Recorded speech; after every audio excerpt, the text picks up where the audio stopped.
नमस्कार साथियों, आप सभी का स्वागत है एक बार फिर से साध्य पीएससी एकेडमी में। और बिल्कुल आज हम फिर से बहुत सारे एमसीक्यू करने वाले हैं, जो कि आपके एडीओ के एग्जाम के दृष्टिकोण से महत्वपूर्ण रहेगा। ठीक है। और बिल्कुल आज का एमसीक्यू स्टार्ट करूं उसके पहले मैं आपको बताना चाहता हूं कि सीजीबी अपम लक्ष्य बैच जितनी भी बैचेस चल रही है उसमें आप बिल्कुल क्लास ज्वाइन कर सकते हैं। सबसे पहले साध्य पीएससी एकेडमी का मोबाइल एप्लीकेशन डाउनलोड करना होगा। और मोबाइल एप्लीकेशन डाउनलोड करने के बाद फिर आप स्टोर सेक्शन से ये सारा क्लास परचेज कर सकते हैं। कुछ भी दिक्कत होगा तो इस नीचे दिए गए नंबर पे आप कांटेक्ट भी कर सकते हैं। ठीक है। चलिए, अब हम आज के अपने प्रश्न की ओर बढ़ते हैं। पहला प्रश्न जो आपकी स्क्रीन पे दिखाई दे रहा है, 1935 का गवर्नमेंट ऑफ इंडिया एक्ट क्यों महत्वपूर्ण है? यह भारतीय संविधान का प्रमुख स्रोत है। इसके द्वारा भारत को स्वतंत्रता मिली थी। इसके द्वारा भारत विभाजन उल्लिखित है, या इसके द्वारा रियासतें समाप्त हुई। क्वेश्चन ध्यान से पढ़िए और बताइए इसका आंसर क्या हो जाएगा, क्योंकि आपके पेपर के दृष्टिकोण से ये इंपॉर्टेंट है। चलो जी, बताओ क्या होगा इसका आंसर।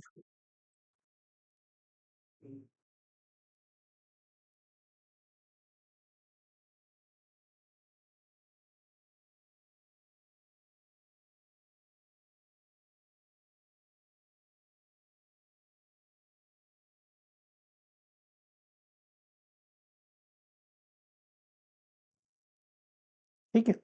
अब देखो, क्वेश्चन यदि आप ध्यान से पढ़ोगे तो यहाँ पर लिखा हुआ है 1935 का गवर्नमेंट ऑफ इंडिया एक्ट क्यों महत्वपूर्ण है। तो आप सभी को मैं बता दूं, 1935 का जो गवर्नमेंट एक्ट ऑफ इंडिया है, इसके तहत वर्तमान में जिसे आपको याद रखना है, बर्मा भारत से क्या हुआ था, अलग हुआ था। ये कोई और देश नहीं जिसे वर्तमान में आप किस नाम से जानते हो। तो याद रखना है, बर्मा को ही आप वर्तमान में म्यांमार के नाम से जानते हो। म्यांमार जो कि आपके भारत के साथ समुद्री सीमा और कुछ स्थलीय सीमा भी साझा करता है। तो याद रखना है, गवर्नमेंट ऑफ इंडिया एक्ट के तहत बर्मा, जिसे वर्तमान में हम म्यांमार के नाम से जानते हैं, ये आपका भारत से अलग हुआ था। और कहीं ना कहीं 1935 का ये गवर्नमेंट एक्ट ऑफ इंडिया भारतीय संविधान के स्रोत का प्रमुख केंद्र है। आपके भारत में जब संविधान सभा का गठन किया जा रहा था, संविधान को बनाया जा रहा था, तो बहुत बड़ा रोल था आपके भारत शासन अधिनियम 1935 का। याद रखना है, इसी एक्ट के तहत भारत शासन अधिनियम 1935, इसी एक्ट के तहत आपके भारत से अलग हुआ था बर्मा, जिसे अभी वर्तमान में हम म्यांमार के नाम से जानते हैं। आप सभी को याद रखना है। तो बिल्कुल इसका आंसर क्या हो जाएगा, ए। अगला प्रश्न, निम्नलिखित अध्ययन निम्नलिखित में से किस अध्ययन के फलस्वरूप बर्मा भारत से अलग हुआ था? और मुझे नहीं लगता कि इसका आंसर आप लोग नहीं बता पाएंगे, ऐसा कुछ होगा। क्वेश्चन क्या कह रहा है, निम्नलिखित अधिनियमों में से किस अधिनियम के फलस्वरूप बर्मा भारत से अलग हुआ था? Indian council act 1909। दूसरा ऑप्शन दे रहा है आपको, in government act India act 1919, government act India act 1935, या इंडियन इंडिपेंडेंस एक्ट 1935। ठीक है। Government of India act 1919, government of India act 1935, Indian independence act 1947। बताइए।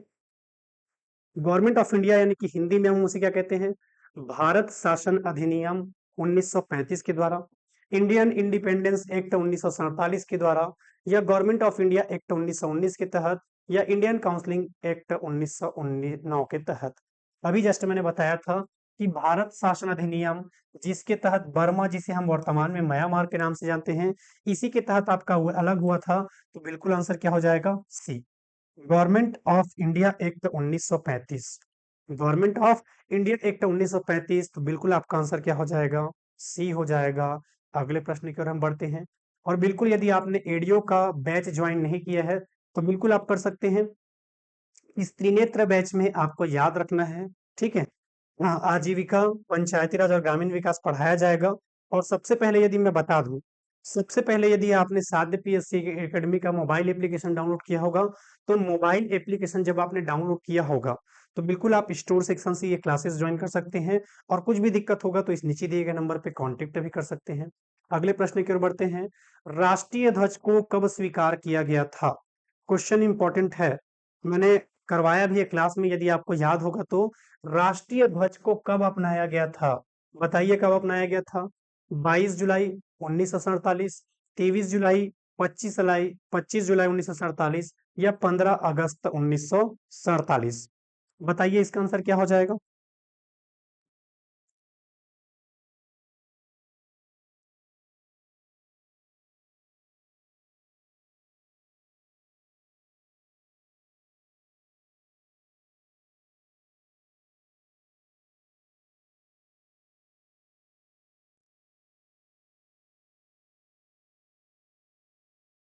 चलिए बताइए।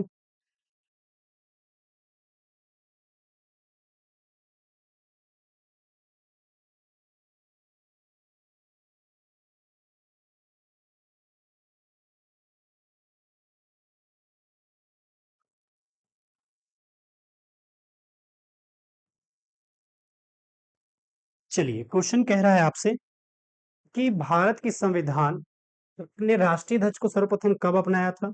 तो बिल्कुल याद रखना है 22 जुलाई 1947। ये क्वेश्चन आपके व्यापम के पेपर में पूछा गया था। याद रखना है 22 जुलाई 1947।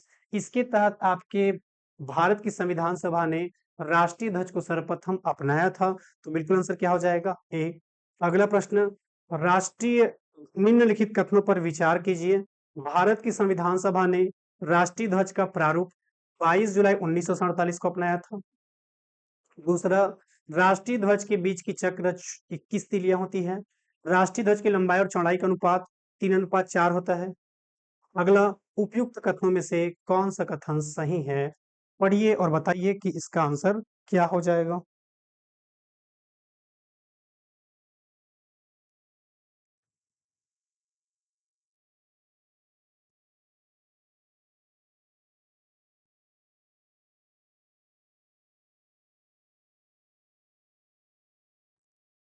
चलिए बताइए। देखो, भारत की संविधान सभा ने राष्ट्रीय ध्वज को 22 जुलाई 1947 को अपनाया था। ये कथन बिल्कुल सही है, पहला वाला। दूसरा, राष्ट्रीय ध्वज में 21 तीलियां नहीं, 21 तीलियां नहीं बल्कि कितनी तीलियां होती है? 24 तीलियां। राष्ट्रीय ध्वज की चौड़ाई और लंबाई की बात करें तो ये भी कथन आपका गलत है। लंबाई होता है आपका 3 और आपका चौड़ाई यानी कि विड्थ होता है आपका कितना? चौड़ाई कितना हो जाएगा आपका? 2। तो 3:2 में होता है आपका लंबाई और चौड़ाई। ठीक है, तो बिल्कुल आपका आंसर क्या हो जाएगा? सही कथन कौन सा है पूछ रहा है, तो केवल एक। अगले प्रश्न की ओर बढ़ते हैं। अगला प्रश्न कौन सा है? भारत की संविधान सभा ने निम्नलिखित में से किस तिथि को ध्वज को अपनाया था? बताइए। और मेरे ख्याल से मुझे नहीं लगता कि इसका आंसर आप लोग नहीं बता पाएंगे। ठीक है, याद रखना है 22 जनवरी 1950, 24 जनवरी 1950, 22 जुलाई 1947। राष्ट्रीय ध्वज को क्या पूछा है? अपनाया था। तो आंसर क्या हो जाएगा? सी। अगला प्रश्न, यदि अब तक आपने व्यापम का कोई भी बैच ज्वाइन नहीं किया है तो बिल्कुल कर सकते हैं। सबसे पहले साध्य पीएससी एकेडमी का मोबाइल एप्लीकेशन डाउनलोड करना है और मोबाइल एप्लीकेशन डाउनलोड करने के बाद आप स्टोर सेक्शन से ये क्लास परचेज कर सकते हैं। यदि कुछ भी दिक्कत होगा तो इस नीचे दिए गए नंबर पे आप कांटेक्ट भी कर सकते हैं। ठीक है, तो बिल्कुल आप हो जाइए तैयार यदि अब तक आपने क्लास ज्वाइन नहीं किया है तो। अगला प्रश्न, भारतीय संविधान में समता का अधिकार 5 अनुच्छेदों द्वारा प्रदान किया गया है, वो कौन से है? अब आपको डाउट होगा समता का मतलब क्या होता है? समानता। समता का मतलब क्या होता है? समानता के अधिकार के बारे में बात कर रहा है।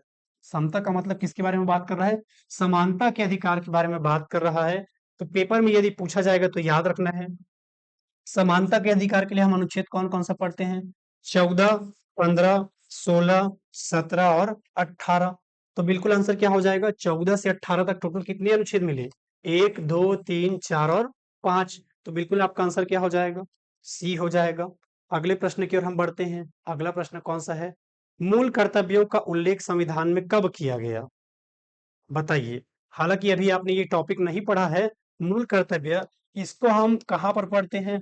भाग 4 के क में पढ़ते हैं। भाग 4 के क में। दूसरा, यदि मैं बात करूं मूल कर्तव्य के बारे में तो और क्या चीज आपको याद रखना है?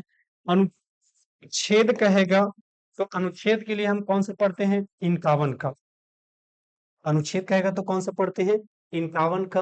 और मूल कर्तव्य के बारे में बात कर रहा है तो जब संविधान का निर्माण हुआ था, यह मूल संविधान के टाइम हमें मूल कर्तव्य नहीं दिया गया था। संविधान के निर्माण के समय हमें मूल कर्तव्य नहीं दिया गया था। मूल कर्तव्य हमें बाद में दिया गया। और वो कब दिया गया? तो याद रखना है 42वें संविधान संशोधन, जो कि कब हुआ था? आपके 1976 में। इसके तहत हमें मूल कर्तव्य क्या हुआ था? प्राप्त हुआ था। तो आंसर क्या हो जाएगा? सी। अगला प्रश्न, भारत के संविधान के किस अनुच्छेद में, भारत के संविधान के किस अनुच्छेद में 42वें संविधान संशोधन विधेयक मूल कर्तव्यों को सम्मिलित किया गया था? तो अभी जस्ट मैंने बताया है। यदि पुराना क्वेश्चन भी आपने ध्यान से देखा होगा तो इसका आंसर बन जाएगा 42वें संविधान संशोधन। किसके तहत? 42वें संविधान संशोधन के तहत यदि बात करेगा तो याद रखना है, अनुच्छेद कहेगा तो कौन सा हो जाएगा? 51A। अनुच्छेद कौन सा हो जाएगा आपका? 51A। तो बिल्कुल आंसर क्या हो जाएगा? बी। अगले प्रश्न की ओर बढ़ते हैं। राष्ट्रपति 5 वर्ष तक अपने पद पर रह सकता है अपने निर्वाचन की तारीख से, संसद द्वारा निर्धारित तिथि से, पद ग्रहण की तिथि से, या निर्वाचन आयोग द्वारा घोषित तिथि से। चलिए बताइए, क्वेश्चन इंपॉर्टेंट है आपका और पेपर के दृष्टिकोण से भी इंपॉर्टेंट है।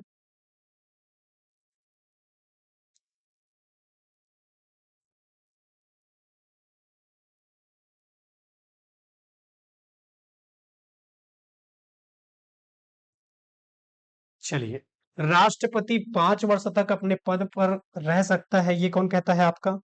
तो याद रखना है, अपने पद ग्रहण की तिथि से। आंसर क्या हो जाएगा? सी हो जाएगा, अपने पद ग्रहण की तिथि से। बिल्कुल आंसर हो जाएगा सी। अगला प्रश्न, भारत के राष्ट्रपति अपना त्याग पत्र किसको सौंपते हैं? चलिए बताइए, भारत के राष्ट्रपति अपना त्याग पत्र किसको सौंपते हैं? सर्वोच्च न्यायालय के मुख्य न्यायाधीश को? बिल्कुल नहीं। दूसरा, लोकसभा के स्पीकर को? बिल्कुल नहीं। प्रधानमंत्री को? बिल्कुल नहीं। बल्कि याद रखना है उपराष्ट्रपति को। ये कॉन्सेप्ट ऐसे याद रखना है कि राष्ट्रपति उपराष्ट्रपति को सौंपता है अपना त्याग पत्र और उपराष्ट्रपति राष्ट्रपति को सौंपता है। इस कॉन्सेप्ट से यदि आप याद रखेंगे तो ये चीजें आपके लिए आसान हो जाएगा। तो बिल्कुल आपके लिए आंसर क्या हो जाएगा? बी। ठीक है। और आज के लिए बस हम इतना ही क्वेश्चन करेंगे। आगे की क्लास में हम और कल क्वेश्चन करेंगे। पर ये अब तक यदि आपने सब इंस्पेक्टर, छत्तीसगढ़ पुलिस, आबकारी आरक्षक या एडीओ का कोर्स ज्वाइन नहीं किया है तो बिल्कुल आप कर सकते हैं साध्य पीएससी एकेडमी के माध्यम से। सबसे पहले आपको साध्य पीएससी एकेडमी का मोबाइल एप्लीकेशन डाउनलोड करना होगा। मोबाइल एप्लीकेशन डाउनलोड करने के बाद आप स्टोर सेक्शन से ये क्लास परचेस कर सकते हैं। इसके अलावा कुछ भी दिक्कत होगा तो आप इस नीचे दिए गए नंबर पे कांटेक्ट भी कर सकते हैं। ठीक है। तो और मुलाकात होगा आप सबसे। तब तक के लिए धन्यवाद। जय हिंद, जय भारत, जय छत्तीसगढ़।